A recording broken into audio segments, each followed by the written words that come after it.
आदरणीय बंधुओं, माताओं व मेरी प्यारी बहनों, राधे राधे। आपका हमारे YouTube चैनल पर बहुत बहुत स्वागत है। बंधुओं, आज हम इस वीडियो में कार्तिक कृष्ण पक्ष में आने वाली रमा एकादशी व्रत की कथा सुनेंगे, जिसे सुनने सुनाने से भगवान श्री हरि की कृपा से मनुष्य को इस लोक व परलोक के सुखों की प्राप्ति होती है, पापों का नाश होता है व मनुष्य वैकुंठ लोक को पाता हुआ आनंद करता है। कथा सुनने के बाद यदि आप हमारे चैनल पर नए हैं तो कृपया हमारे चैनल को सब्सक्राइब करें, बेल आइकन को प्रेस करें ताकि हमारी वीडियो की नोटिफिकेशन सबसे पहले आप तक पहुंचे। वीडियो को शेयर व लाइक भी जरूर करें। धर्मराज युधिष्ठिर ने भगवान श्री कृष्ण से पूछा, हे केशव, कार्तिक कृष्ण पक्ष की एकादशी का क्या नाम है वे इसके पीछे क्या कथा महत्तम है, कृपा कर मुझसे कहिए। भगवान श्री कृष्ण बोले, हे राजन, कार्तिक कृष्ण पक्ष में रमा नाम की शुभ एकादशी होती है। इसकी कथा महत्तम को मैं तुमसे कहता हूँ, ध्यान पूर्वक सुनो। हे राजन, प्राचीन काल में मुचुकुंद नाम का एक राजा था। उसकी इंद्र के साथ साथ यम, कुबेर, वरुण और विभीषण से भी मित्रता थी। वह राजा बड़ा धर्मात्मा, विष्णु भक्त और न्यायप्रिय था। उस राजा की चंद्रभागा नाम की एक कन्या थी, जिसका विवाह चंद्रसेन के पुत्र शोभन से हुआ था। एक समय शोभन अपने ससुराल आया हुआ था। उन्हीं दिनों भाग्यवश पुण्यदायिनी एकादशी रमा एकादशी आने वाली थी। जब व्रत का दिन समीप आ गया तो चंद्रभागा के मन में अत्यंत सोच उत्पन्न हुआ कि मेरे पति अति दुर्बल हैं और मेरे पिता की आज्ञा अत्यंत कठोर है। दशमी तिथि को राजा ने ढोल बजवा कर यह घोषणा करवा दी कि एकादशी को भोजन कोई नहीं करेगा। ऐसी घोषणा सुनते ही शोभन को अत्यंत चिंता हुई और उसने अपनी पत्नी से कहा, हे प्रिय, अब क्या करना चाहिए? मैं किसी प्रकार भी भूख सहन नहीं कर सकूंगा। ऐसा उपाय बताओ कि जिससे मेरे प्राण बच सकें, अन्यथा मेरे प्राण अवश्य चले जाएंगे। चंद्रभागा कहने लगी कि हे स्वामी, मेरे पिता के राज में एकादशी के दिन कोई भी भोजन नहीं करता। हाथी, घोड़ा, ऊंट, बिल्ली, गाय आदि भी तृण, अन्न, जल आदि ग्रहण नहीं कर सकते। फिर मनुष्य का तो कहना ही क्या है। यदि आप भोजन करना चाहते हैं तो किसी दूसरे स्थान पर चले जाएं, और यदि आप यहाँ रहना चाहते हैं तो आपको व्रत अवश्य करना पड़ेगा। ऐसा सुनकर शोभन ने कहा, हे प्रिय, मैं अवश्य ही इस व्रत को करूँगा। जो भाग्य में होगा वह देखा जाएगा। ऐसा सोच शोभन ने व्रत रख लिया। जैसे जैसे दिन बीतता गया वह भूख प्यास से अत्यंत पीड़ित होने लगा, और जब संध्या के समय सूर्य देव अस्त हो गए और रात्रि जागरण का समय आया, जो वैष्णवों को अत्यंत हर्ष देने वाला था, परंतु शोभन के लिए वह समय अत्यंत दुखदायी हुआ। प्रातःकाल होते ही शोभन ने प्राण त्याग दिए। तब राजा ने सुगंधित काष्ठ से उसका दाह संस्कार करवाया, परंतु चंद्रभागा ने अपने पिता की आज्ञा से अपने शरीर को दग्ध नहीं किया और शोभन की अंत्येष्टि क्रिया के बाद अपने पिता के घर में ही रहने लगी। रमा एकादशी के प्रभाव से शोभन को मंदराचल पर्वत पर धन धान्य से संपन्न, शत्रुओं से रहित एक सुंदर देवपुर प्राप्त हुआ।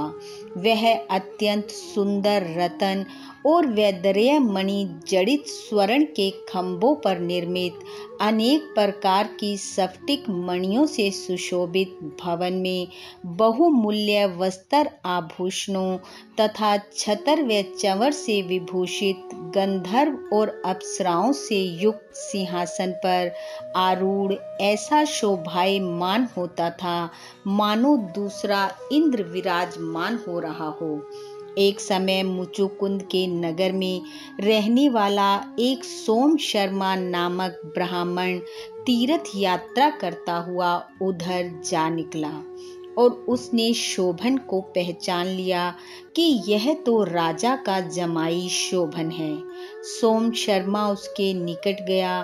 शोभन भी उसे पहचान कर अपने आसन से उठा और उसके समीप गया।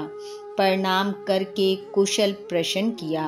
ब्राह्मण ने कहा कि राजा मुचुकुंद और आपकी पत्नी चंद्रभागा कुशल से है, परंतु हे राजन, मुझे आश्चर्य हो रहा है। आप अपना वृत्तांत कहिए कि ऐसा सुंदर नगर जो न कभी देखा न सुना आपको कैसे प्राप्त हुआ। तब शोभन ने कहा, हे ब्राह्मण देव, कार्तिक कृष्ण पक्ष की रमा एकादशी व्रत के प्रभाव से मुझे यह नगर प्राप्त हुआ है, परंतु यह अस्थिर है। यह स्थिर हो सकता है यदि आप चाहें तो। ब्राह्मण देव कहने लगे, हे राजन, यह स्थिर क्यों नहीं है और कैसे स्थिर हो सकता है, आप बताइए, फिर मैं अवश्य वह उपाय करूंगा। मेरी इस बात को आप मिथ्या न समझें। तब शोभन ने कहा, मैंने रमा एकादशी व्रत को श्रद्धा रहित होकर किया था, इसलिए यह नगर अस्थिर है। यदि आप मुचुकुंद की कन्या चंद्रभागा को यह सब वृत्तांत कहें तो यह स्थिर हो सकता है। ऐसा सुनकर उस श्रेष्ठ ब्राह्मण ने अपने नगर लौटकर चंद्रभागा से सब वृत्तांत कह सुनाया। ब्राह्मण के वचन सुनकर चंद्रभागा बड़ी प्रसन्नता से ब्राह्मण से कहने लगी, हे ब्राह्मण देव, ये सब बातें आपने प्रत्यक्ष देखी हैं या फिर स्वप्न की बात कर रहे हो। ब्राह्मण देव बोले, हे पुत्री, मैंने महावन में तुम्हारे पति को प्रत्यक्ष रूप में देखा है और साथ ही किसी से विजय न हो ऐसा देवताओं के नगर के समान नगर भी देखा है। तुम्हारे पति शोभन ने मुझसे यह भी कहा है कि यह स्थिर नहीं है और जिस प्रकार यह स्थिर रह सके सो उपाय करना चाहिए। चंद्रभागा कहने लगी, हे ब्राह्मण, आप मुझे वहां ले चलो। मुझे पति देव के दर्शन की तीव्र लालसा है और मैं अपने किए हुए पुण्य के प्रभाव से उस नगर को स्थिर बना दूंगी। आप ऐसा कार्य कीजिए जिससे उनका और हमारा संयोग हो, क्योंकि वियोगी को मिला देना महान पुण्य होता है। यह सुनकर सोम शर्मा चंद्रभागा को लेकर मंद्राचल पर्वत के समीप वामदेव ऋषि के आश्रम पर गया। ऋषि वामदेव ने सारी बात सुनकर वेद मंत्रों के उच्चारण से चंद्रभागा का अभिषेक कर दिया। तब ऋषि के मंत्र के प्रभाव और एकादशी के व्रत से चंद्रभागा का शरीर दिव्य हो गया और वह दिव्य गति को प्राप्त हो गई। तत्पश्चात बड़ी प्रसन्नता के साथ अपने पति के निकट गई। अपनी पत्नी को आते देख शोभन अत्यंत प्रसन्न हुआ और उसे बुलाकर अपनी बाईं ओर बिठा लिया। तब चंद्रभागा कहने लगी, हे प्राणनाथ, आप मेरे पुण्य को ग्रहण कीजिए।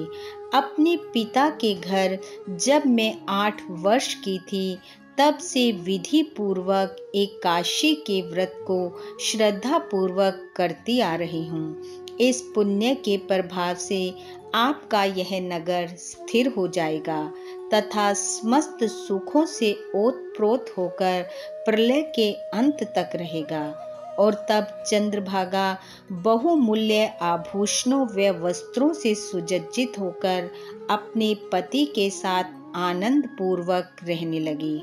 भगवान श्री कृष्ण बोले, हे युधिष्ठिर, यह एकादशी चिंतामणि अथवा कामधेनु के समान है। जो उत्तम मनुष्य इस व्रत को करते हैं और जो दोनों पक्षों की एकादशी को धारण करते हैं, निसंदेह उनके ब्रह्म हत्या आदि पाप नष्ट हो जाते हैं। जैसी एकादशी शुक्ल पक्ष की है वैसी ही कृष्ण पक्ष की है, इनमें भेद नहीं समझना चाहिए। जो मनुष्य एकादशी व्रतों की कथा महत्तम को पढ़ता सुनता व दूसरों को सुनाता है, वह सब पापों से छूटकर विष्णु लोक में आनंद करता है। बोलो विष्णु भगवान की जय। बंधुओं, भगवान श्री हरि की कृपा आप व आपके परिवार पर सदैव बनी रहे। आपका घर आंगन खुशियों से महकता रहे। इन्हीं शुभकामनाओं के साथ आप सबका बहुत बहुत धन्यवाद। राधे राधे।